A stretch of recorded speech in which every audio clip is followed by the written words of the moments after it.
The bully's knee smashed into the new kid's face with a sickening crunch, blood exploding across the asphalt as he collapsed unconscious. Everyone watching froze in shock as Marcus Rivera lay motionless behind the school buses, his nose shattered, blood pooling beneath his head. They thought they'd broken the quiet transfer student who never fought back. They had no idea they'd just awakened a champion fighter who'd been holding back for 8 years. When Marcus returned the next day, his face still swollen and bruised, something had fundamentally changed in his eyes. Tyler Morrison and his crew were about to discover exactly what kind of mistake they'd made. Marcus Rivera walked through the doors of Westfield High School with his shoulders hunched forward, hoping to blend into the sea of unfamiliar faces. At 17, he was tall but lean, standing just over 6 feet with a deceptively wiry frame that spoke of functional strength rather than bulk. His gentle brown eyes seemed to apologize for his very existence, constantly scanning the hallways for potential threats while trying to appear invisible. His black hair fell across his forehead in carefully styled waves that helped him avoid direct eye contact, and his worn jeans and faded t-shirt marked him as someone who didn't want to draw attention. Moving to a new town 3 weeks into the semester was never easy, but Marcus had done it so many times with his military father that he'd developed a comprehensive system. Keep your head down, stay invisible, make no waves, and wait for the next inevitable move. What none of his new classmates knew was that Marcus had spent the last 8 years training in mixed martial arts at various gyms across the country, absorbing techniques and philosophy from some of the most respected fighters in the sport. His father, Staff Sergeant Miguel Rivera, a decorated Marine with 3 tours of duty and a chest full of commendations, had insisted on the training after Marcus had been severely bullied at his school in Colorado when he was 9. The incident had been brutal. 3 older boys had cornered him in the bathroom, stuffed his head in a toilet, and left him crying and humiliated on the tile floor. When Miguel Rivera saw his son's torn clothes and defeated expression, something had shifted in the hardened soldier's demeanor. "Son," his father had said that night, sitting on the edge of Marcus's bed, his calloused hands folded in his lap, "there comes a time when a man has to stand up for himself. But you need to know how to do it right. You need to understand the difference between defending yourself and becoming the thing you're fighting against." Marcus had thrown himself into the training with the dedication of someone who never wanted to feel helpless again. Over the years, as his family moved from base to base, coast to coast, he'd trained under former Navy SEALs, retired professional fighters, and traditional martial arts masters. He'd earned his black belt in Shotokan karate, become proficient in Brazilian jiu-jitsu, could box well enough to spar with men twice his age, and had absorbed elements of Muay Thai, wrestling, and Krav Maga. But more importantly than the physical techniques, he'd absorbed the philosophy that came with true martial arts training. Every sensei, every coach, every mentor had driven home the same fundamental principle. The greatest victory is the fight you never have to fight. A true warrior's strength is measured not by how many battles he wins, but by how many he avoids. Marcus had made a solemn promise to his father and to himself. He would only use his skills if he absolutely had no other choice, if walking away wasn't an option, if someone's safety was genuinely at risk. For 8 years and 6 different schools, he had kept that promise, enduring harassment and humiliation rather than reveal what he was truly capable of. The hallways of Westfield High were typical of any suburban school. Lockers lining the walls in endless rows of battered metal, fluorescent lights humming overhead with their harsh institutional glare, and the constant buzz of teenage conversation creating a backdrop of white noise. The smell was familiar too. That mixture of cleaning supplies, cafeteria food, and the indefinable scent of adolescent anxiety that seemed to permeate every high school in America. Marcus found his assigned locker, number 247, tucked between a dented locker with band stickers and another that looked like it had been kicked repeatedly. He began organizing his books methodically, trying to memorize his schedule without looking as lost as he felt. AP History first period, followed by Advanced Chemistry, then Pre-Calculus, English Literature, and finally Physical Education, a class he was particularly dreading given his desire to remain unnoticed. He could feel eyes on him, the natural curiosity that came with being the new kid, mixed with the casual assessment that teenagers made of potential threats or allies. Some glances were merely curious, others calculating, a few sympathetic. But he kept his focus on his textbooks, organizing them by size and period, trying to establish some small sense of control in this new environment. "Well, what do we have here?" The voice came from behind him, dripping with the kind of fake friendliness that immediately put Marcus on guard. He'd heard that tone before, the syrupy sweetness that barely concealed something predatory underneath. His muscles tensed involuntarily, years of training causing his body to automatically assess threats and positioning, even as his conscious mind hoped for the best. He turned slowly to see three boys approaching, led by a stocky kid with bleached hair and a smirk that suggested he derived genuine pleasure from other people's discomfort. The leader was shorter than Marcus by several inches, but built like a linebacker, with broad shoulders and thick arms that spoke of hours in the weight room. His two companions flanked him like practiced bodyguards, their positioning deliberate and coordinated. "I'm Tyler Morrison," the leader announced, his voice carrying just loud enough to attract attention from nearby students. His pale blue eyes were cold and calculating, studying Marcus with the intensity of a predator sizing up prey. "This is Jake," he gestured to a tall, thin boy with nervous energy and fidgeting hands, "and Connor," indicating a heavy-set kid with small eyes and a mouth that seemed permanently fixed in a sneer. Jake was the tallest of the three, probably 6'2", but painfully thin, with the kind of awkward energy that suggested he was trying to prove something to his more confident friends. His red hair was cut short, and his face was covered in freckles that might have been endearing on someone less hostile. Connor, by contrast, was built like a tank, not as tall as Jake but broad and solid, with meaty hands and the kind of bulk that came from genetics rather than exercise. "We like to welcome all the new students personally," Tyler continued, his smile never reaching his eyes. "It's kind of a tradition here at Westfield High." Marcus recognized the tone immediately. He'd heard it in 6 different schools across 4 states. The fake courtesy was always the opening move, designed to establish dominance while maintaining plausible deniability. If confronted by a teacher or administrator, Tyler could always claim he was just being friendly to the new student. "I'm Marcus," he said quietly, hoping to diffuse whatever was coming. His voice was steady but deliberately subdued, a technique he'd learned to use when trying to avoid escalation. Sometimes projecting weakness could actually de-escalate a situation, make the aggressor lose interest. "Marcus," Tyler repeated, drawing out the name mockingly, rolling it around in his mouth like he was tasting something unpleasant. "That's a pretty fancy name for someone wearing Walmart clothes." Jake and Connor snickered on cue, their laughter sharp and cruel. Marcus felt the familiar knot forming in his stomach, that combination of anger, shame, and carefully controlled fear that he'd experienced so many times before. His father's words echoed in his mind. "Don't let them see they're getting to you, son. That's what they want. They feed on your reaction." Marcus glanced down at his clothes. Generic jeans from a discount store, a plain grey t-shirt, and worn sneakers that had seen better days.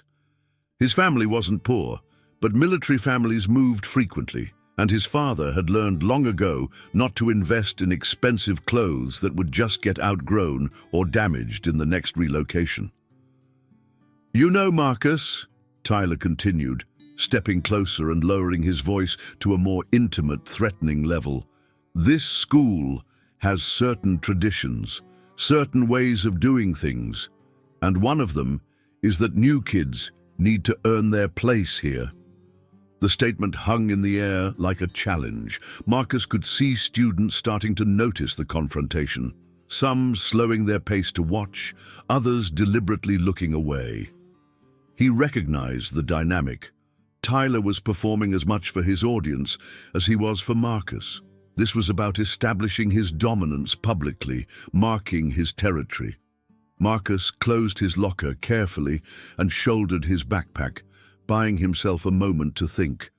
Every instinct he'd developed over years of training was telling him to assess the threat levels, identify escape routes, catalog potential weapons in the environment. But his father's voice was louder.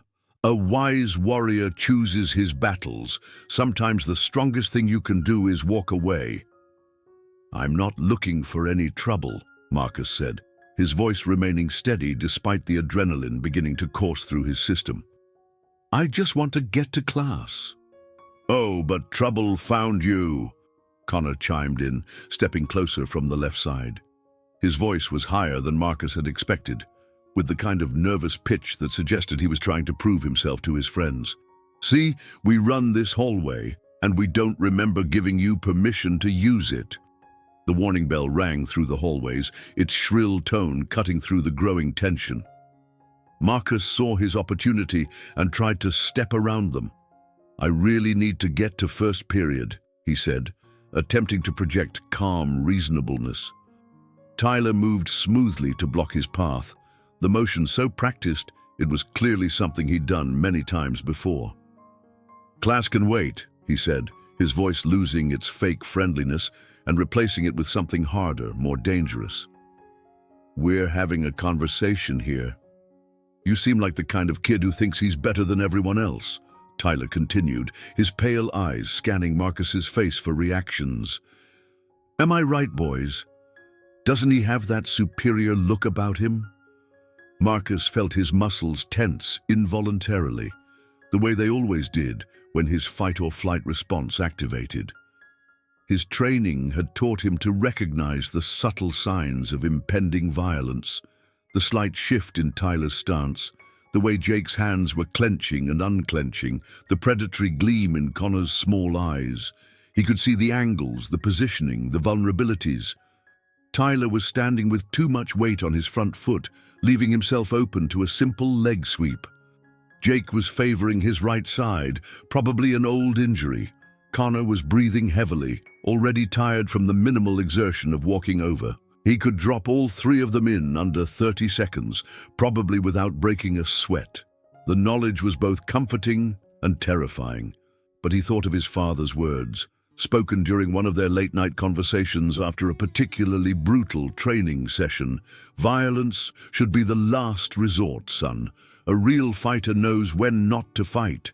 Anyone can throw a punch. It takes a warrior to walk away when he could destroy his enemy."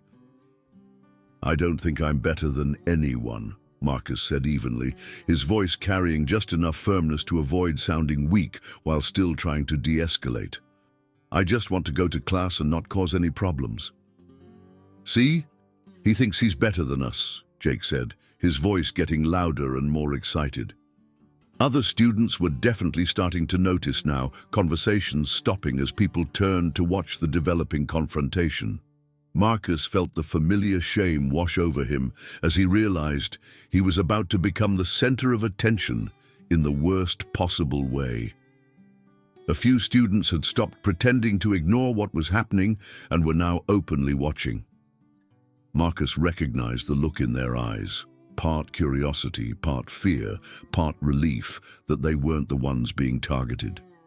He'd seen that same expression in 6 different schools, and it never got easier to bear. "Look," Marcus said, trying one more time to diffuse the situation. "I'm not trying to cause any trouble for anyone. I'm just trying to get through my first day without any problems." Tyler's smile widened, showing too many teeth. "But Marcus, the problem is that you existing here is already a problem for us. See, we have a reputation to maintain, And having some random new kid think he can just waltz into our school without paying his respects. Well, that just doesn't work for us. The second bell rang, indicating that classes were starting. The hallway began to empty as students hurried to their first period classes, but a core group remained, sensing that something significant was about to happen. Marcus noticed a few students pulling out their phones, probably ready to record whatever came next. The next few days established a pattern that Marcus knew all too well, but which unfolded with a cruelty and sophistication that surprised even his experienced eye. Tyler Morrison and his friends made it their mission to make his life miserable, but they did it with the kind of calculated precision that spoke of years of practice. They'd perfected the art of institutional bullying, harassment that stayed just below the radar of adult supervision while maximizing psychological damage to their target. They operated like a well-oiled machine, with Tyler as the mastermind, Jake as the impulsive enforcer, and Connor as the heavy muscle when intimidation was needed. The harassment began immediately the next morning. Marcus was walking to his first period AP history class when he felt someone bump into him from behind, sending his carefully organized books scattering across the hallway floor. He turned to see Jake standing there with an expression of exaggerated concern. "Oh man, I'm so sorry," Jake said loudly, drawing attention from other students. "I'm such a klutz. Here, let me help you with those." But as Jake bent down to supposedly help gather the books, he managed to kick several of them further down the hallway, necessitating an embarrassing scramble to collect them before other students trampled them. The accident made Marcus late to his first class, earning him a pointed look from his teacher and forcing him to explain his tardiness in front of 30 curious classmates. It was a masterful opening move, establishing Marcus as a target while maintaining complete deniability. During second period advanced chemistry, Marcus discovered that someone had accidentally spilled water all over his lab notebook during the break between classes. The pages were soggy and illegible, forcing him to start over and drawing another round of unwanted attention from his teacher. "Mr. Rivera, is there a problem with your note-taking?" Dr. Patterson asked with barely concealed irritation. "This is an advanced class, and I expect students to maintain proper organization." Marcus felt his face burning with embarrassment as every eye in the classroom turned toward him. "Someone spilled water on it, Doctor." "Patterson, I'll have it fixed by tomorrow." "See that you do. In this class, preparation is everything." When Marcus looked around the room, he caught Tyler's eye. The other boy was sitting 3 rows away, wearing an expression of innocent concern, but there was a satisfied gleam in his pale eyes that told Marcus exactly who was responsible for the accident. At lunch, Marcus chose a corner table in the cafeteria, hoping to eat in peace while reviewing his notes from the morning. He'd barely unwrapped his sandwich when Tyler, Jake, and Connor appeared at his table, sliding into the seats around him with casual familiarity. "Marcus," Tyler said brightly, his voice loud enough to attract attention from nearby tables. "There you are. We've been looking for you everywhere. We wanted to continue our conversation from yesterday." "I don't think we have anything to talk about," Marcus replied quietly, not looking up from his textbook. He'd learned that avoiding eye contact sometimes helped bullies lose interest. They needed the psychological feedback of seeing fear or anger in their victim's eyes. "Oh, but we do," Tyler insisted, leaning forward across the table. "See, Jake here has been telling everyone about how clumsy he is, how he accidentally knocked your books all over the hallway this morning. He feels terrible about it." Jake's laugh was high and nervous. "Yeah, Marcus, I'm really sorry about that. I guess I'm just not very coordinated. I might accidentally bump into you again if I'm not careful." The threat was subtle but clear, delivered with enough deniability that if a teacher overheard, it would sound like a genuine apology rather than intimidation. Marcus recognized the technique. These boys had clearly practiced this routine on other victims. "And Connor," Tyler continued, gesturing to the heavy-set boy who was methodically crushing potato chips between his fingers. "Connor was just telling us about how much he loves chemistry class, especially all those interesting liquids they keep around the lab." Connor's small eyes fixed on Marcus with unmistakable menace. "Yeah," he said in his slow, deliberate way. "Lots of things can get spilled accidentally in chemistry class. Water, acids, bases. You gotta be real careful around all those chemicals." The implication was clear.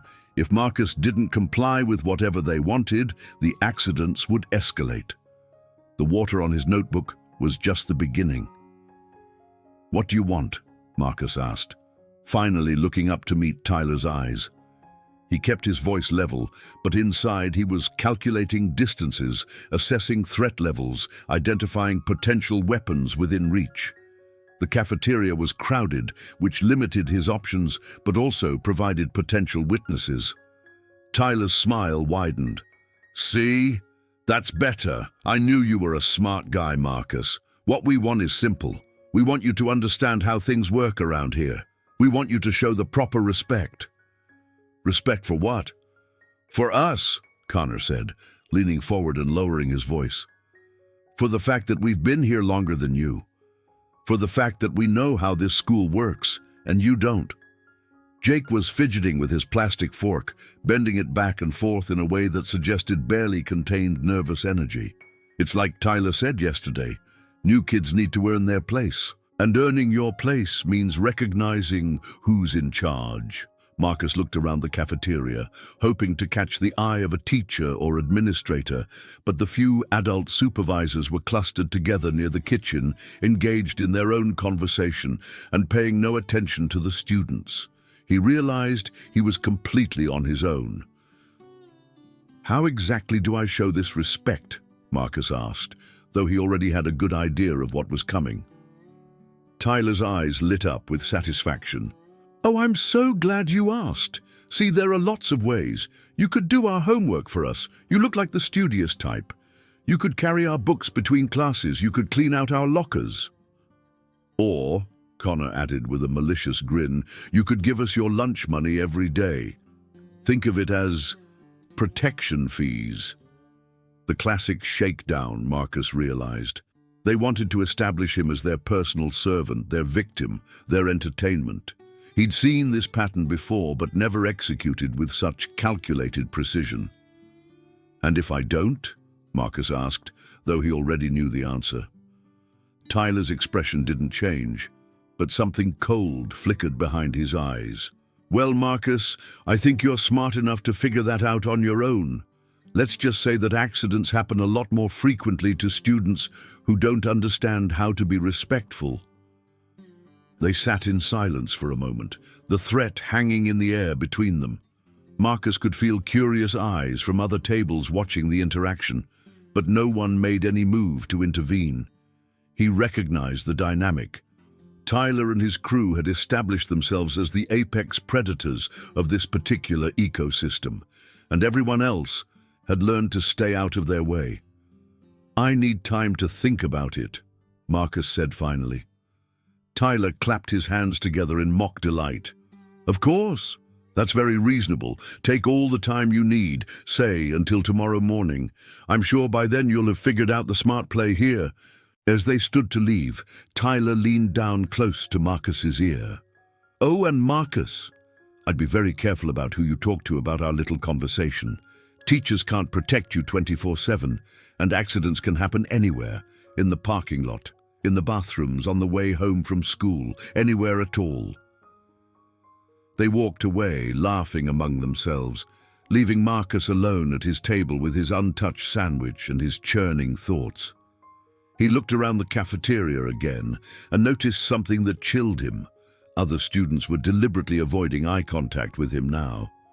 Word was spreading that he was Tyler's new target, and no one wanted to risk becoming collateral damage. The afternoon brought an escalation in their tactics. During physical education, Marcus's last class of the day, he discovered that someone had gone through his gym locker and tied all of his clothes into elaborate knots. It took him 15 minutes to untangle everything, making him late for the start of class and earning him a stern lecture from Coach Williams about punctuality and respect. "Rivera!" Coach Williams barked as Marcus finally jogged onto the gymnasium floor. "When I say class starts at 2:15, I mean 2:15. Drop and give me 20 push-ups." As Marcus performed his punishment push-ups in front of the entire class, he could hear Tyler, Jake, and Connor snickering nearby. They'd positioned themselves where they could watch his humiliation while maintaining their own perfect attendance record. After PE, as Marcus was changing back into his regular clothes, Jake appeared beside his locker with that same expression of false concern he'd worn earlier. "Having some trouble with your clothes, Marcus?" Jake asked innocently. "That's weird. They looked fine when I saw them earlier. Maybe someone's playing pranks on you." The implication was clear. They had access to his locker, his belongings, his personal space. Nowhere was safe. Walking to his car after school, Marcus felt the weight of their scrutiny like a physical presence. He could see them in his peripheral vision, following at a distance, making sure he knew they were watching. The message was unmistakable. They could reach him anywhere, anytime. That evening, alone in his room, Marcus sat on his bed and stared at his hands. These hands had been trained to be weapons, sculpted through years of disciplined practice into instruments capable of devastating precision. He flexed his fingers, remembering the feeling of impact, the satisfaction of a perfectly executed technique, the rush of adrenaline that came with physical dominance. It would be so easy to end this. One confrontation, 30 seconds of applied violence, and Tyler Morrison and his crew would never bother him again. Hell, they'd probably never bother anyone again. But his father's voice echoed in his memory. "Power without restraint isn't strength, son. It's just brutality. Any animal can lash out when cornered. A warrior chooses when and how to fight, and sometimes the greatest victory is showing mercy to those who don't deserve it." Marcus pulled out his phone and considered calling his father, but Staff Sergeant Rivera was currently deployed in Afghanistan, and their communication was limited to weekly scheduled calls when operational security permitted. Besides, he already knew what his father would say. Handle it like a man, use his head instead of his fists, find a way to resolve the situation without violence. He looked at his reflection in the mirror above his dresser. The face that stared back at him was tired, stressed, but unmarked by violence. How long would that last? How much could he endure before his carefully maintained self-control finally snapped? As he tried to fall asleep that night, Marcus found himself mentally rehearsing fight scenarios despite his best efforts to avoid such thoughts. Tyler's overconfident stance, Jake's nervous energy that would make him prone to mistakes, Connor's bulk that would slow his reactions. His trained mind catalogued weaknesses automatically, developing tactical approaches even as his conscious will rejected the very idea of violence. Tomorrow would bring new challenges, new humiliations, new tests of his restraint. The question was how long he could maintain his principles in the face of escalating provocation. The second week at Westfield High brought a significant escalation in Tyler's campaign of harassment. It became clear that Marcus's refusal to immediately submit to their demands had been interpreted not as strength, but as defiance that needed to be crushed more thoroughly.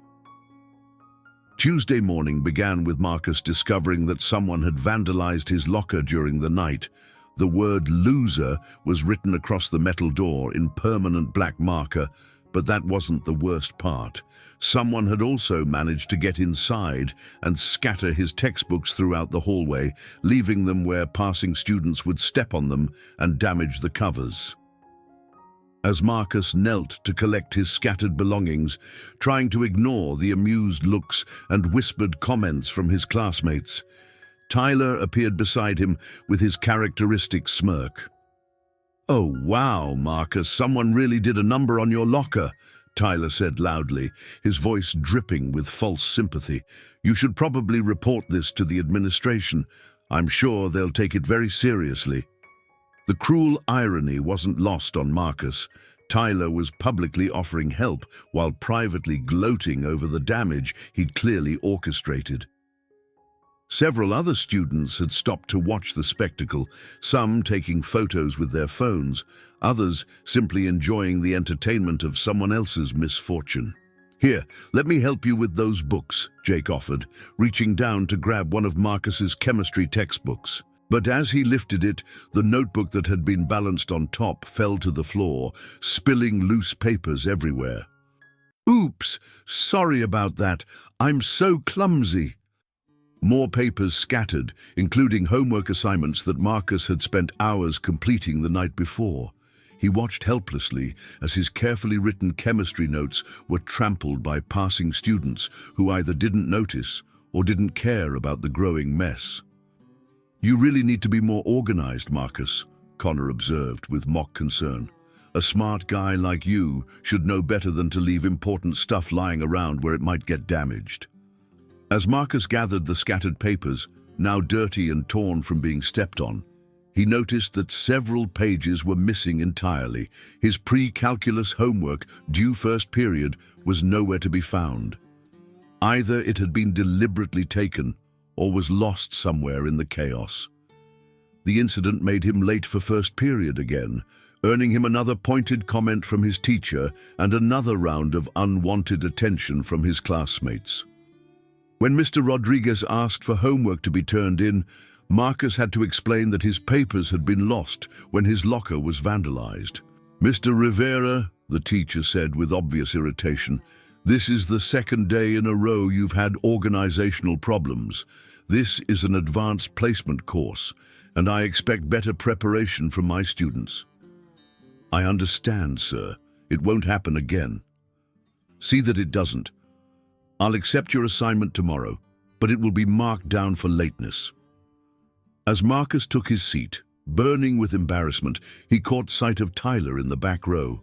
The other boy was making exaggerated, sad faces, mocking Marcus's humiliation for the benefit of nearby students who were trying not to laugh out loud. During lunch, the harassment took a more direct turn. Marcus had learned from the previous day's experience and chose a table in the far corner of the cafeteria, hoping to eat in peace. But Tyler, Jake, and Connor approached again, this time accompanied by two other boys Marcus didn't recognize. "Marcus, my friend," Tyler called out as they approached, his voice loud enough to attract attention from surrounding tables.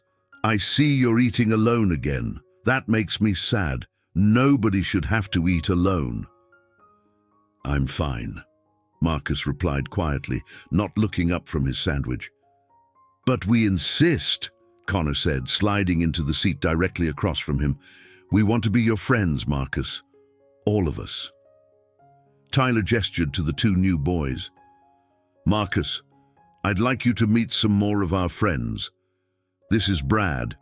He indicated a tall, athletic boy with the kind of confident swagger that suggested he was used to being popular. "And this is Derek." The second boy was shorter, but more muscular, with intelligent eyes that seemed to be assessing Marcus for weaknesses. "We've heard so much about you," Brad said with a grin that didn't reach his eyes. "Tyler's been telling us all about how you're having trouble adjusting to life at Westfield High." Derek leaned forward, his voice taking on a tone of fake concern. "We want to help you fit in better, Marcus, but it seems like you're not very receptive to friendly advice." Marcus realized that Tyler was expanding his crew, bringing in additional muscle for whatever escalation he was planning. The presence of two more boys significantly changed the threat dynamic. Even with his training, facing 5 opponents would be challenging, especially in a crowded cafeteria where innocent students could get hurt. "What kind of advice?" Marcus asked. though he dreaded the answer. Tyler's smile widened. Well, for starters, we think you need to work on your social skills. You seem very antisocial, Marcus, very unfriendly. That's not the Westfield Highway. For instance, Jake added, his voice getting excited, when someone tries to be nice to you, like when I helped you pick up your books this morning, you didn't even say thank you. That's just rude. The gaslighting was sophisticated and deliberate. They were reframing their harassment as kindness that Marcus was ungratefully rejecting. Anyone overhearing the conversation would think Marcus was the problem, not them. I want you to apologize to Jake, Tyler said, his voice taking on a harder edge. Right now, in front of everyone. Apologize for being rude to him when he was trying to help you. Marcus looked around the table at 5 hostile faces, all waiting for his response. He could feel curious eyes from other tables watching the interaction, students who were already forming opinions about what kind of person he was based on this public display. I'm sorry if I seemed ungrateful, Marcus said finally, hating himself for the words, but recognizing that resistance would only make things worse. That didn't sound very sincere, Derek observed. I think you need to really mean it, Marcus. Look Jake in the eyes and apologize properly. Marcus forced himself to meet Jake's gaze, seeing the malicious satisfaction there. I'm sorry, Jake. Thank you for helping me with my books. Jake's grin was triumphant. That's better. See, guys? I knew Marcus was a good guy deep down. He just needed some encouragement to show his better nature. Now, Tyler continued, we want to help you with your social problems. We think you should sit with us every day at lunch. That way we can teach you how to be more friendly, more outgoing. The implications were clear. They wanted daily access to him, regular opportunities to humiliate him in front of an audience. What they were proposing wasn't friendship, it was ownership. I don't think that's necessary, Marcus said carefully. Connor's expression darkened. But we think it is necessary, Marcus. We think you need our help whether you want it or not. Besides, Brad added, cracking his knuckles in a way that was clearly meant to be intimidating, it would be rude to refuse such a generous offer of friendship, and we already established that you have problems with being rude. Marcus felt the familiar tightness in his chest, the combination of anger and humiliation that he'd learned to recognize as his breaking point approaching. His hands clenched involuntarily under the table, muscle memory causing his fingers to form loose fists despite his conscious efforts to remain calm. Think about it, Tyler said, standing up from the table. We'll see you tomorrow at lunch, Marcus. Same table, same time. It'll be fun. We have so many things we want to talk to you about. As they walked away, Marcus heard Jake's high, nervous laugh carrying back to him. Several students at nearby tables were still watching him, their expressions ranging from pity to amusement to carefully maintained indifference. Marcus realized that he'd been maneuvered into an impossible position. If he showed up to lunch tomorrow, he'd be submitting to their authority and inviting further humiliation. If he didn't show up, they'd escalate their harassment to bring him back into line. Either way, they won. That afternoon brought the most direct confrontation yet. Marcus was walking to his car after school when he found Tyler leaning against the driver's side door, alone for once, but positioned where he couldn't be easily avoided. "Marcus," Tyler called out cheerfully as he approached. "Perfect timing. I wanted to have a private conversation with you." "What do you want, Tyler?" Marcus asked, stopping a few feet away and automatically assessing the situation. They were in the school parking lot, but most students had already left. A few stragglers were visible in the distance, but no one close enough to intervene if things went badly. "I want to talk about respect," Tyler said, pushing himself off the car and taking a step closer. "See, I've been very patient with you, Marcus, very understanding. But I'm starting to think you don't appreciate my efforts to help you fit in here." "I never asked for your help." Tyler's smile faltered slightly. But you need it, Marcus. Trust me, you really need it. Because right now you're making enemies when you should be making friends. Enemies like you? Oh no. Tyler laughed, but there was no humor in it. I'm not your enemy, Marcus. I'm the guy who's trying to help you avoid having enemies. See, there are people in this school who don't like outsiders. People who don't appreciate it when some random new kid shows up and thinks he can just ignore the social order. Tyler took another step closer, and Marcus noticed that his posture had changed. The casual friendliness was gone, replaced by something more predatory. His shoulders were squared, his weight balanced on the balls of his feet, his hands loose at his sides. Marcus recognized the stance. Tyler was preparing for a physical confrontation. Here's the thing, Marcus, Tyler continued, his voice dropping to a more intimate, threatening level. I've been doing you a favor by handling this personally, but if you keep being disrespectful, if you keep embarrassing me in front of my friends, then I might have to step back and let other people deal with you, and trust me, they won't be as patient as I've been. What are you talking about? Tyler's grin was cold and calculating. I'm talking about the fact that word is already spreading about you, Marcus, about how you think you're better than everyone else, about how you disrespect people who try to be friendly. There are guys at this school who don't appreciate that kind of attitude. The threat was clear. Tyler was claiming to have connections to more serious predators, older students, or even people outside the school who would be willing to escalate beyond mere harassment. So here's what's going to happen, Tyler continued. You're going to start showing me the respect I deserve. You're going to acknowledge that I'm doing you a favor by taking an interest in your social development, and you're going to demonstrate your gratitude in concrete ways. Such as doing my algebra homework for the next 2 weeks, such as carrying my books between classes, such as giving me $20 a week for my protection services. There it was, the explicit shakedown that had been building since his first day. Marcus felt his training take over, his mind automatically cataloging Tyler's weaknesses, measuring distances, calculating angles of attack. Tyler was standing too close, overconfident in his physical superiority, leaving himself open to a dozen different takedowns. And if I refuse? Marcus asked, though he already knew the answer. Tyler's expression hardened. Then I stop protecting you from the people who really want to hurt you. Then you find out what it's like to deal with guys who don't share my gentle nature. They stood in silence for a moment, the threat hanging between them like a visible thing. Marcus could feel his heart rate increasing, adrenaline beginning to flood his system as his body prepared for combat.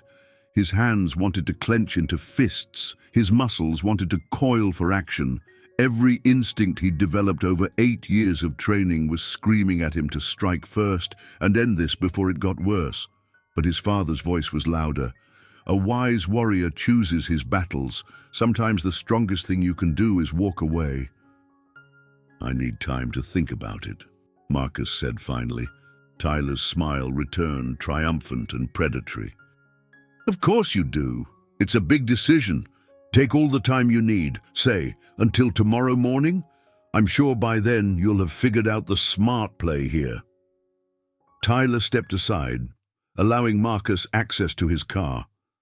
As Marcus fumbled with his keys, trying to keep his hands steady, Tyler leaned down to speak through the driver's side window. Oh, and Marcus?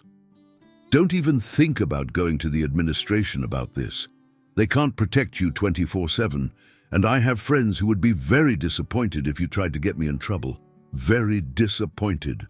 As Marcus drove home, his hands shaking with suppressed adrenaline, he realized that Tyler had successfully cornered him.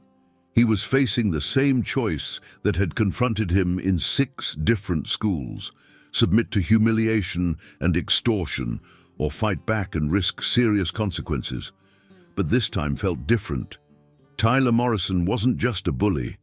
He was a predator who seemed to genuinely enjoy inflicting psychological damage, and Marcus was beginning to suspect that no amount of compliance would ever be enough to satisfy him. Friday afternoon marked exactly 3 weeks since Marcus had first walked through the doors of Westfield High School, and as he made his way toward the exit, he dared to hope that maybe Tyler was finally losing interest. The past few days had been relatively quiet, still tense, still filled with the constant awareness of being watched and judged, but without any major incidents. Marcus had reluctantly agreed to Tyler's demands, doing his algebra homework and carrying his books between classes. The humiliation burned in his chest every time he submitted to their authority, but it seemed to have bought him some breathing room. Tyler appeared satisfied with his compliance, and the rest of his crew had backed off to more subtle forms of harassment. He was walking toward the parking lot, actually looking forward to a quiet weekend, when he heard someone call his name. "Marcus! Hey, Marcus, wait up!" He turned to see Tyler, Jake, and Connor approaching from the direction of the gymnasium. There were still plenty of students around, heading to their cars or waiting for buses, but something about Tyler's expression made Marcus's pulse quicken. The casual arrogance was still there, but underneath it was something harder, more predatory.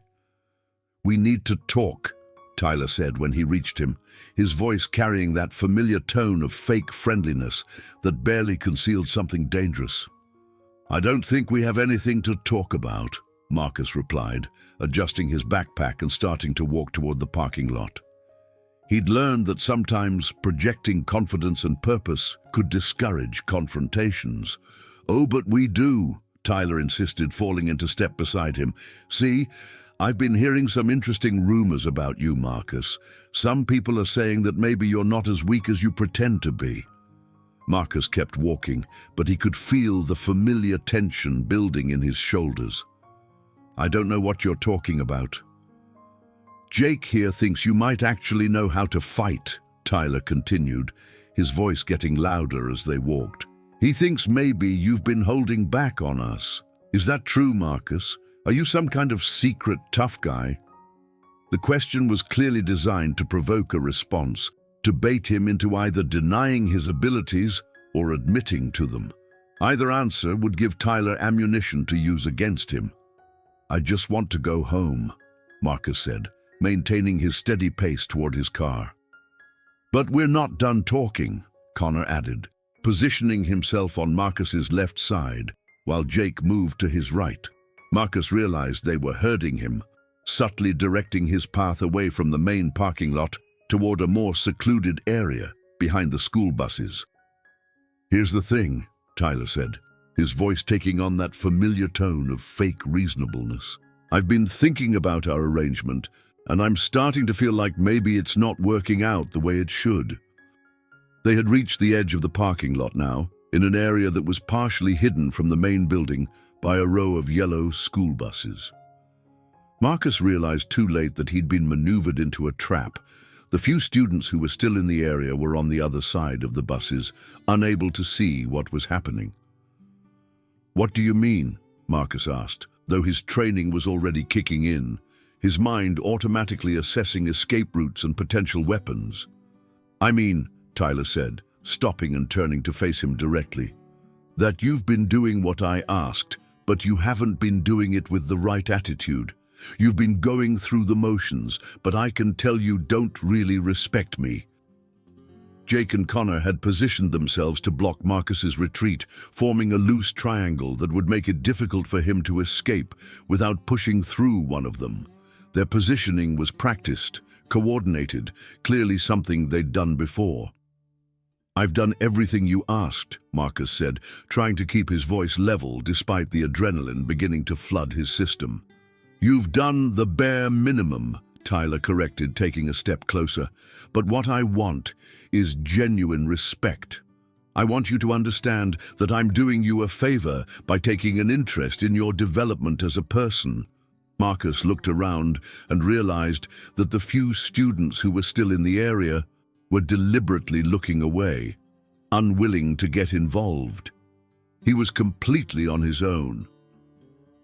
"I don't want any trouble," Marcus said, the words feeling automatic at this point.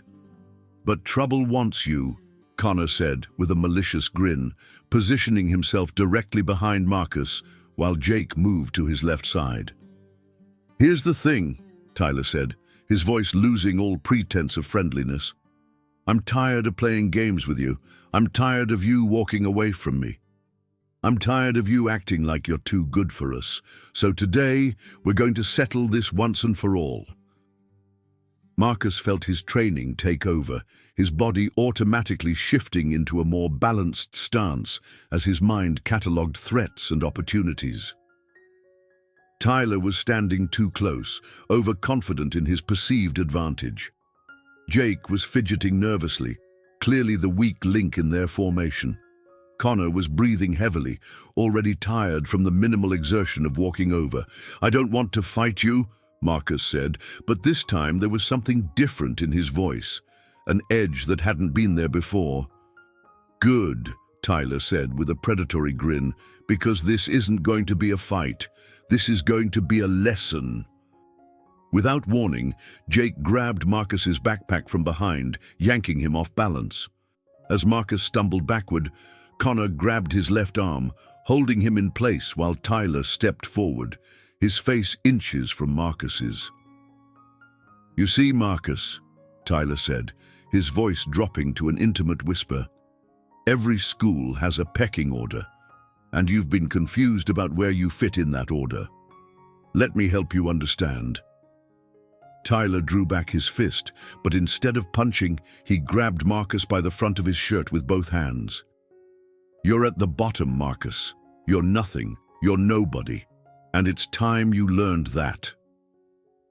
With a sudden, vicious movement, Tyler drove his knee upward, directly into Marcus's face.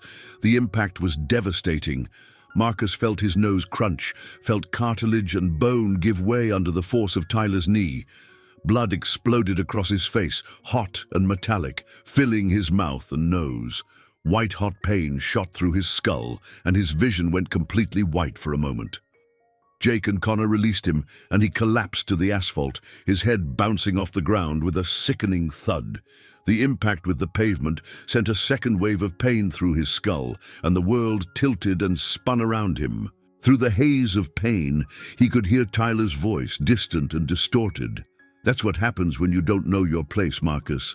That's what happens when you think you're better than us." The world went dark. Marcus came to slowly, his head pounding and his face feeling like it was on fire. He could taste blood in his mouth, metallic and thick, and could feel it dried and crusted on his lips and chin. His nose was definitely broken, swollen and throbbing with each heartbeat, sending waves of pain through his skull. But worse than the physical pain was the memory of what had happened. The image of Tyler's triumphant face as his knee connected with Marcus's skull, the sound of his own nose breaking, the feeling of complete helplessness as they held him down like an animal. He was lying on the asphalt behind the buses, alone. The school parking lot was nearly empty now, most students having gone home for the weekend. Marcus sat up slowly, his head spinning, and looked around. There was blood on the pavement where his head had hit, dark spots that looked almost black against the grey asphalt. His shirt was stained red, and when he reached up to touch his nose, his fingers came away sticky with blood.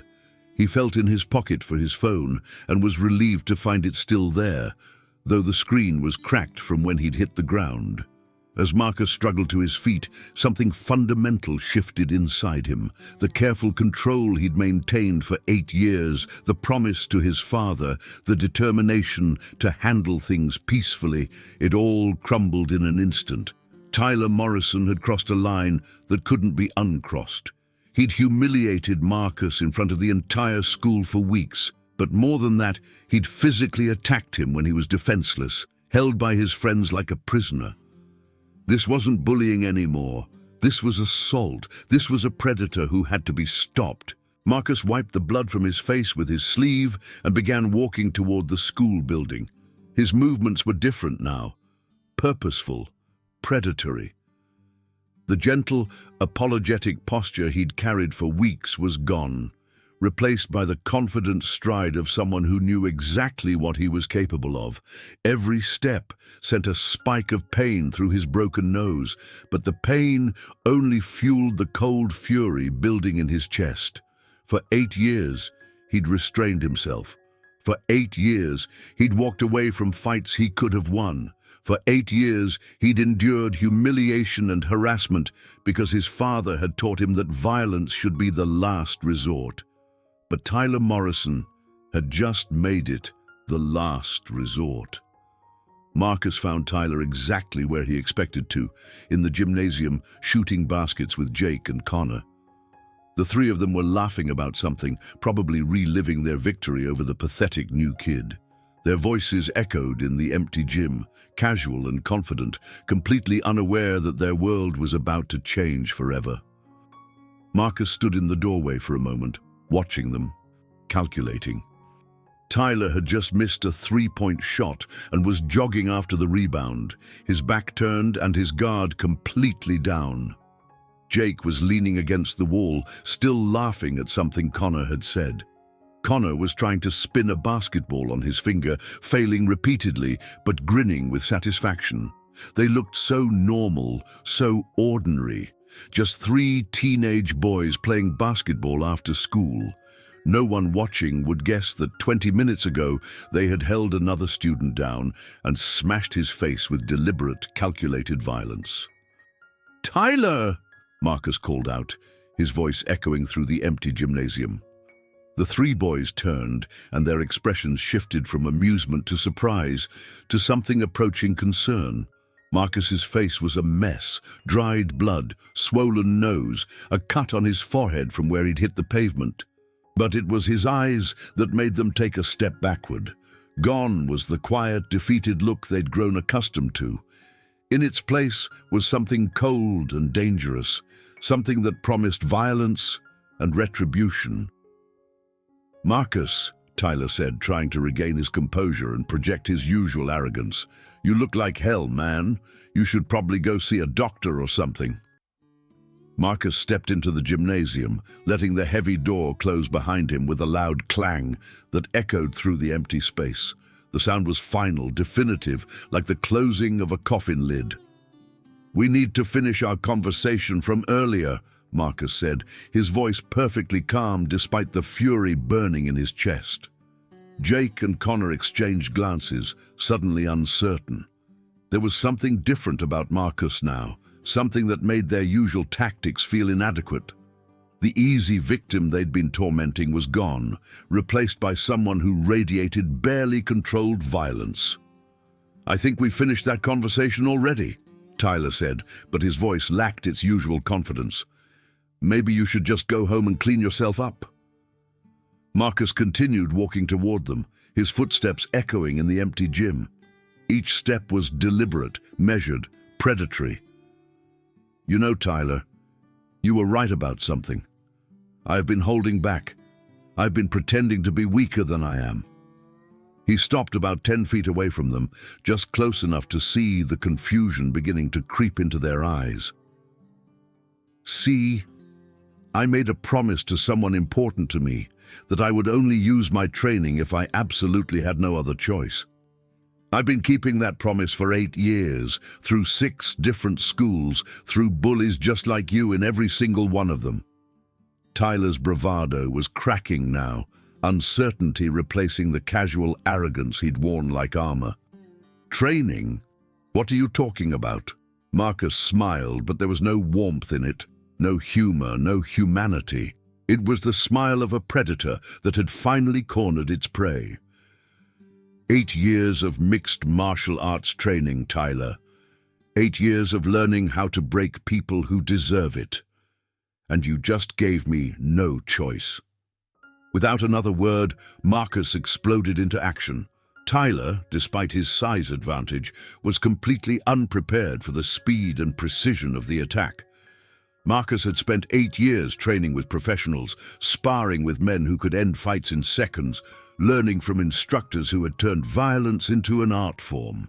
Tyler Morrison, for all his bullying and intimidation, was just a teenager who had never faced a real opponent. Marcus's first strike was a perfectly executed jab to Tyler's solar plexus, delivered with surgical precision to the nerve cluster just below the rib cage.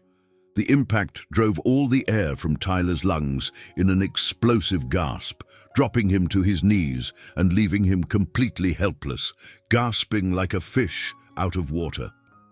The technique was one Marcus had learned from a former Navy SEAL instructor, a disabling strike that caused temporary paralysis of the diaphragm without causing permanent damage. Tyler would recover in a few minutes, but for now he was completely neutralized. Before Jake and Connor could react to their leader's sudden collapse, Marcus had already spun to address the next threat. Jake, tall and nervous, tried to grab Marcus from behind, but Marcus ducked under his arms with fluid grace and came up with a devastating elbow strike to Jake's midsection. The elbow connected just below Jake's sternum, driving deep into his solar plexus with enough force to lift him off his feet.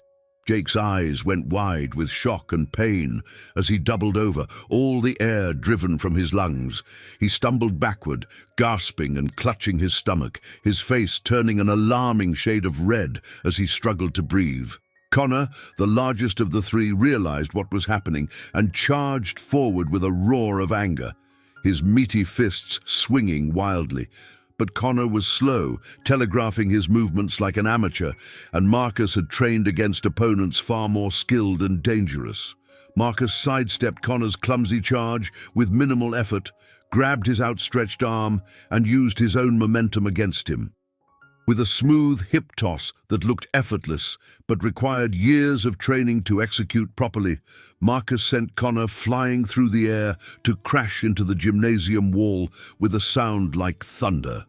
Connor hit the concrete blocks hard enough to rattle the basketball hoops mounted above, then slid down to land in a heap on the polished floor. He lay there dazed and groaning, trying to figure out what had just happened to him. The entire exchange had taken less than 15 seconds. Three boys who had spent weeks terrorizing Marcus were now scattered across the gymnasium floor like broken toys, completely helpless and utterly defeated. Tyler was still on his knees, still struggling to breathe, his face red and his eyes watering from the pain in his chest. He looked up at Marcus with a mixture of fear and disbelief, finally understanding what kind of mistake he had made. "You want to know what the difference is between us, Tyler?" Marcus asked, his voice deadly calm as he walked over to where Tyler was kneeling. "You fight like a coward. You attack people who can't defend themselves. You gang up with your friends. You sucker punch people when they're not looking."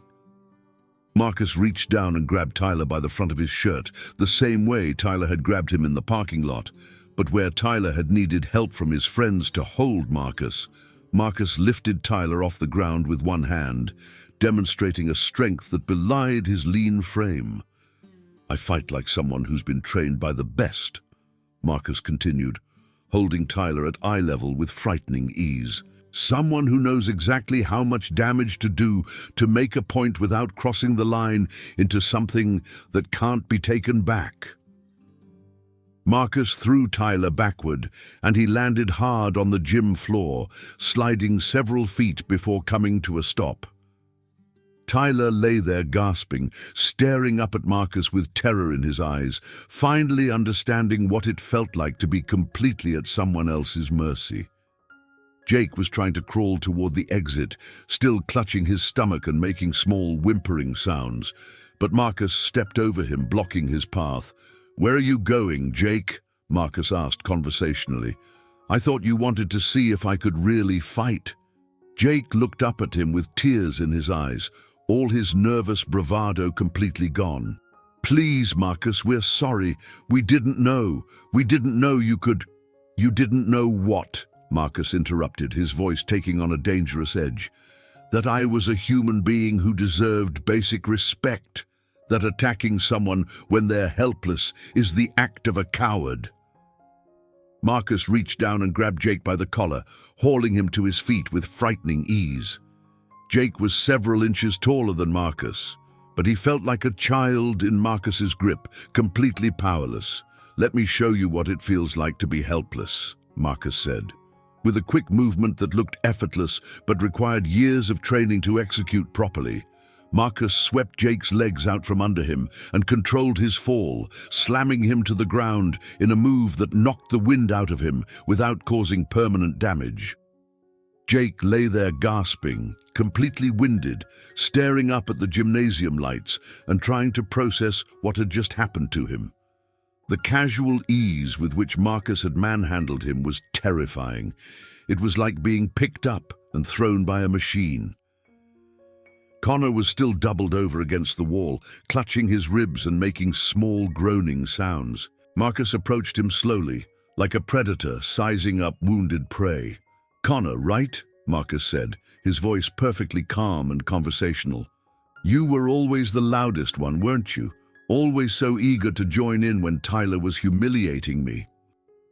Connor looked up at him with tears in his eyes, his tough guy facade completely shattered. "Please don't hurt me anymore. I think you broke my ribs." "They're not broken," Marcus said matter-of-factly, demonstrating knowledge that came from years of training and study. "If they were broken, you'd be unconscious from the pain. But they're definitely bruised, and they're going to hurt for weeks." Marcus grabbed Connor by the shoulders and lifted him to his feet, holding him steady. Connor was bigger than Marcus by 50 pounds, but he felt like a child in Marcus's grip. "I want you to remember this feeling, Connor," Marcus said, his voice taking on an almost gentle tone that was somehow more terrifying than anger. "I want you to remember what it's like to be completely at someone else's mercy, because that's how you made me feel every single day for a month." Marcus released him, and Connor collapsed back against the wall, unable to support his own weight. His legs were shaking, whether from pain or fear, and he was making small whimpering sounds like a wounded animal. Tyler was finally getting his breath back, and he was staring at Marcus with a mixture of fear and disbelief. The confident, swaggering bully was gone, replaced by a frightened teenager who was beginning to understand the consequences of his actions. "You're crazy, man," Tyler gasped, his voice hoarse from struggling to breathe. "You're completely insane." Marcus walked over to him, his movements controlled and purposeful. Tyler tried to scoot backward, but his body wasn't responding properly yet, still recovering from the precisely delivered strike to his solar plexus. "No, Tyler," Marcus said, kneeling down beside him and bringing his face close enough that Tyler could see the dried blood on his nose and the cold fury in his eyes. "Crazy would be if I did to you what you've been doing to me. Crazy would be if I humiliated you in front of the entire school, if I made your life miserable every single day, if I attacked you when you were defenseless." Marcus stood up and looked around the gymnasium. Jake was still on the ground, holding his stomach and breathing hard. Connor was leaning against the wall, clutching his ribs and trying not to cry. Tyler was sitting on the floor, looking up at Marcus like he was seeing him for the first time. "I'm not crazy, Tyler," Marcus continued, his voice carrying clearly through the empty gym. "I'm just done pretending to be weak." Marcus walked to the center of the gymnasium and turned to address all three of them. When he spoke, his voice was calm and controlled, but it carried an undercurrent of barely restrained violence that made his words more terrifying than any threat. "Here's how this is going to work," Marcus said. "Starting Monday morning, things are going to be different at this school. You're not going to look at me. You're not going to talk to me. You're not going to acknowledge my existence in any way." He walked over to where Tyler was sitting and crouched down again, bringing his face close to Tyler's. "If you ever, and I mean ever, try to bully me or anyone else in this school again, I will finish what we started here today. And trust me, Tyler, you don't want to see what that looks like." Tyler's face had gone pale, and he was nodding frantically, his earlier arrogance completely gone.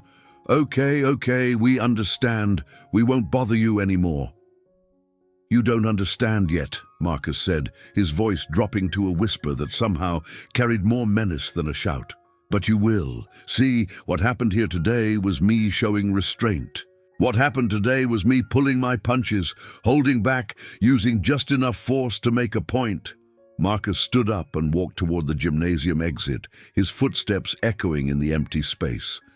As he reached the door, he turned back one more time. Next time, if there is a next time, I won't be so gentle.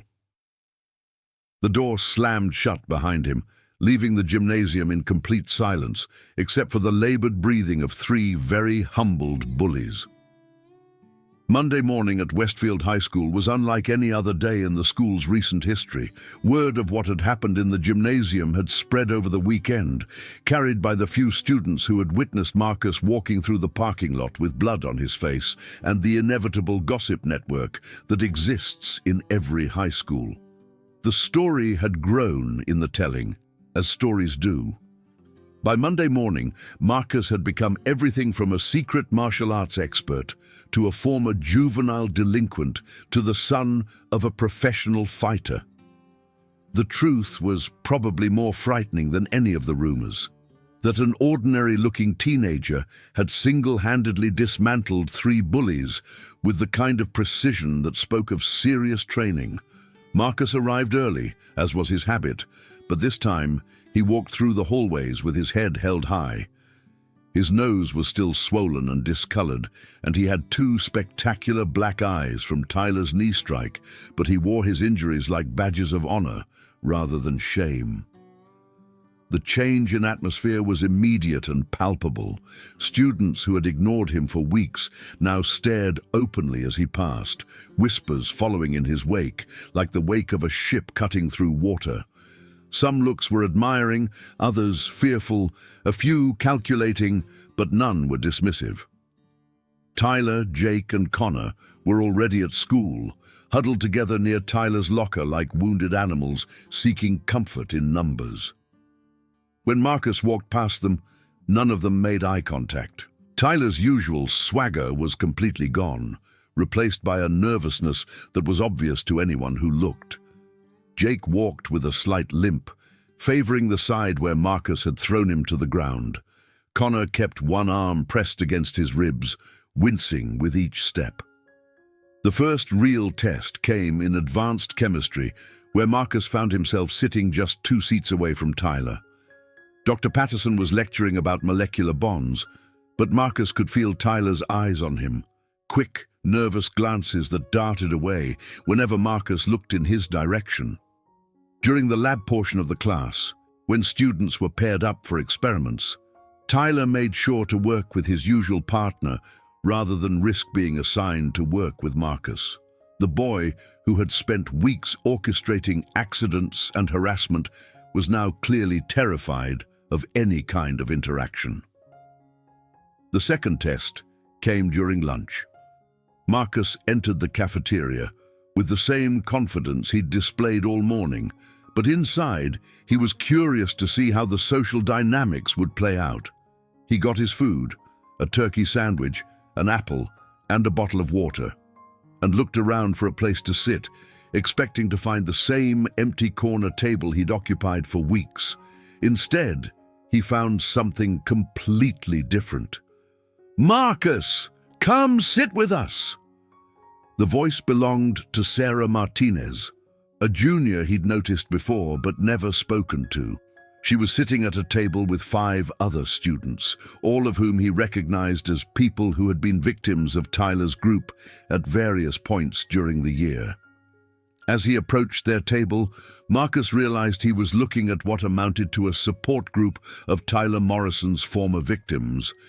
There was David Kim, a sophomore who Tyler had been tormenting since the beginning of the school year because of his accent and his tendency to excel in mathematics. There was Rebecca Torres, a quiet girl who read constantly and had been targeted for her social awkwardness. There was Michael Chen, a freshman who had made the mistake of correcting Tyler's answer in biology class and had been paying for it ever since. "We heard what happened," Sarah said as he sat down, her voice carrying a mixture of admiration and relief. "It's about time someone stood up to those jerks. They had it coming. Tyler's been ruling this place like some kind of king, added David, his usually quiet voice animated with satisfaction. And everyone was too scared to do anything about it. Marcus looked around the table, surprised by the warmth of their reception. "I didn't do it for anyone else," he said honestly. "I just got tired of being pushed around." "That's what makes it even better," Sarah replied, taking a bite of her sandwich. "You didn't set out to be a hero, but that's exactly what you became." From across the cafeteria, Marcus could see Tyler's table. The three boys were sitting alone, their usual crowd of followers and hangers-on conspicuously absent. Other students were giving them a wide berth, as if their former status as the school's top bullies had been replaced by something resembling pariah status. It was a complete reversal of the social order that had existed for months. Tyler, Jake, and Connor had ruled through fear and intimidation, but now that their victims had seen them defeated, humiliated, and reduced to cowering shadows of their former selves, the spell was broken. "The best part," Rebecca said with quiet satisfaction, "is watching them try to act normal when everyone knows what happened. Tyler keeps trying to smile and joke around like nothing changed, but you can see he's terrified."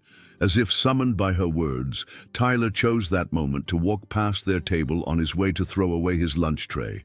Marcus looked up and met his eyes directly, and Tyler's step faltered. For just a moment, the mask of forced normalcy slipped, and pure fear flickered across his features before he hurried away. "He's scared of you," Michael observed with obvious delight. "Tyler Morrison is actually scared of someone." "They all are," David added. "Jake won't even walk down the hallway where it happened. I saw him take the long way around the building yesterday just to avoid going past the gymnasium." As the days passed, the shift in the school's social ecosystem became more and more apparent. Students who had been afraid to walk certain hallways were now moving freely through the building. Kids who had eaten lunch alone in empty classrooms or hidden in the library were joining tables full of friends. The atmosphere of fear that Tyler and his crew had created was evaporating, replaced by something healthier. Marcus found himself in an unexpected position. Students who had never acknowledged his existence were now greeting him in the hallways. Teachers who had seemed oblivious to the bullying that had been happening under their noses were now more attentive to the social dynamics in their classrooms. It wasn't hero worship exactly, but it was something close to it. Marcus had done what everyone else had been afraid to do. He'd stood up to the bullies and won. More importantly, he'd revealed them to be what they truly were: cowards who preyed on the weak and defenseless. The administration was clearly aware of what had happened. Marcus had expected to be called to the principal's office, possibly suspended or expelled for fighting on school property. But days passed without any official consequences. Mrs. Henderson, the principal, occasionally made eye contact with him in the hallways, and her expression suggested she understood exactly what had transpired and why. The closest thing to an official response came on Thursday, when Coach Williams approached Marcus after PE class. "Rivera," the coach said, his voice carrying its usual gruff authority, but with an undertone of something that might have been respect. "Word is you know how to handle yourself." Marcus paused in gathering his gym clothes. "I don't know what you mean, Coach." Coach Williams smiled slightly. "Son, I've been teaching and coaching for 23 years. I've seen every kind of kid you can imagine, and I've learned to read the signs. You move like someone who's been trained, really trained, not just some yahoo who watches UFC and thinks he's tough." Marcus remained silent, uncertain where this conversation was heading. "Now, I don't know exactly what happened between you and Morrison's crew," the coach continued, "and I don't need to know. What I do know is that this school has been a lot more peaceful lately. Funny how that works sometimes." The coach paused, seeming to weigh his words carefully. "But I want you to understand something, Rivera. What you did, whatever it was, it worked in this specific situation with these specific people. But violence isn't always the answer, and it can often make things worse. I know, Coach, Marcus said. My father taught me that. Sounds like you have a wise father. Military? Marines. He's deployed overseas right now. Coach Williams nodded approvingly. Marines know about discipline, about using force responsibly. I hope you remember those lessons. As Marcus walked to his next class, he reflected on the coach's words. The truth was, he'd been thinking about those lessons constantly since Friday afternoon. What he'd done in the gymnasium had been controlled, precise, designed to neutralize threats without causing permanent damage.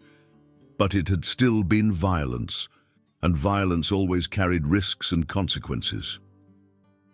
2 weeks after the confrontation, Marcus was walking to his car after school when he heard someone call his name. He turned to see Tyler approaching alone, looking nervous and uncertain. Gone was the confident swagger, the predatory smirk, the casual arrogance that had defined him for so long. Marcus, can I talk to you for a minute? Tyler's voice was different too, smaller, more hesitant, lacking the commanding tone he'd used when he ruled the school through fear. Marcus stopped and waited, curious to see what Tyler had to say. The other boy looked terrible. He'd lost weight, had dark circles under his eyes, and carried himself like someone who was constantly looking over his shoulder. I wanted to apologize, Tyler said, the words coming out in a rush, as if he'd been rehearsing them. For everything. For the bullying, for humiliating you, for what I did to you in the parking lot. Marcus studied Tyler's face, looking for signs of deception or manipulation, but all he saw was genuine remorse mixed with lingering fear. I know sorry doesn't fix anything, Tyler continued, his voice cracking slightly. I know I can't take back what I did to you or to other people, but I needed you to know that I understand now. I understand what it feels like to be powerless, to be afraid. Do you? Marcus asked quietly. Yeah. Tyler nodded, his eyes downcast. I do, and I hate it. I hate feeling like everyone's looking at me, waiting for me to screw up. I hate being afraid to walk through certain parts of the school. I hate eating lunch alone because nobody wants to sit with me anymore. Marcus was quiet for a long moment, processing Tyler's words. The transformation was remarkable. The confident bully had been replaced by a broken, frightened boy who was finally experiencing the consequences of his actions. You know what the difference is between us, Tyler, Marcus said finally. What? I was afraid because you made me afraid. You chose to make my life miserable because it made you feel powerful. But you're afraid now because of the choices you made, because of the person you chose to be. Tyler's shoulders sagged under the weight of Marcus's words. I know, and I can't figure out how to fix it, Aunt. Maybe you start by figuring out why you needed to hurt other people in the first place, Marcus suggested. Maybe you start by making real amends to everyone you've bullied, not just me. Would that work?